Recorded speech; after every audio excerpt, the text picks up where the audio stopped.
Egypt stood at the height of its power. Its kings ruled like gods, its monuments reached toward heaven, and its armies conquered nations. But on this day, one shepherd would stand before the mightiest throne on earth with a message that would change history forever. Egypt had become the most powerful civilization of the ancient world. Its temples proclaimed the glory of its gods, its monuments celebrated the greatness of its kings, and the life-giving Nile sustained an empire that seemed destined to endure forever. Yet beneath this splendor, another story was unfolding. Behind Egypt's monuments stood countless Hebrew laborers. Generation after generation, they molded bricks, raised store cities, and carried impossible burdens.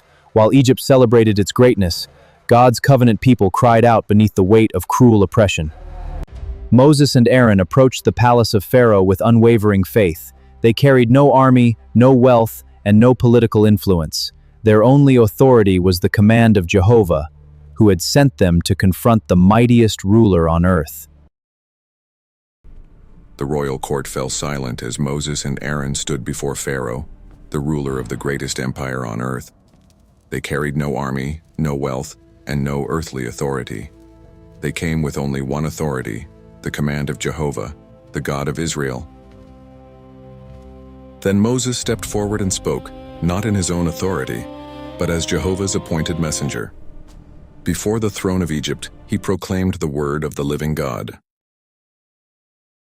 Thus says Jehovah, the God of Israel, let my people go, that they may hold a feast to me in the wilderness. Who is Jehovah, that I should obey his voice and let Israel go? I do not know Jehovah, and I will not let Israel go.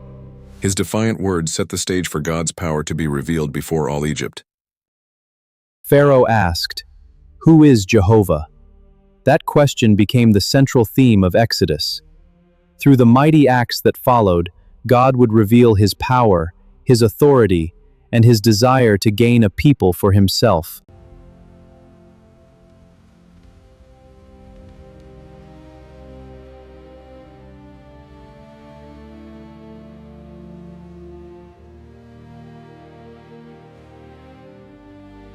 Instead of releasing Israel, Pharaoh hardened his heart. He ordered the people to gather their own straw, yet demanded the same number of bricks. The burden grew heavier, but God's plan of deliverance was already in motion. Once again, Moses and Aaron stood before Pharaoh, faithfully delivering Jehovah's command. Yet the king's heart remained unmoved. His stubborn resistance would soon become the stage upon which God's power and glory would be revealed. Pharaoh's command was carried out without mercy. The people searched for stubble to replace straw, yet the daily quota of bricks were unchanged. Under the weight of impossible demands, Israel's suffering grew even greater. When the Israelite foremen left Pharaoh, they found Moses and Aaron waiting for them. In their despair, they cried, "May Jehovah judge you. You have made us offensive in Pharaoh's sight." Yet Moses and Aaron remained steadfast, trusting in God's purpose despite the people's disappointment. Broken by the people's rejection and burdened by Israel's suffering, Moses turned to Jehovah in prayer. He asked, "Lord, why have you brought trouble upon this people? Why did you send me?" Yet in his deepest discouragement, Moses brought his questions to God, trusting that he would answer in his time. Jehovah answered Moses with a promise that changed everything. "Now you shall see what I will do to Pharaoh." Though Egypt appeared unchanged, God had already begun his work. The hour of deliverance was drawing near. Egypt appeared strong, and Pharaoh remained unyielding. But Jehovah had already spoken. The God who heard the cries of his people was about to reveal his power, his judgment, and his faithfulness. The Exodus had only just begun. When God's way seems hidden, it does not mean he has abandoned his purpose.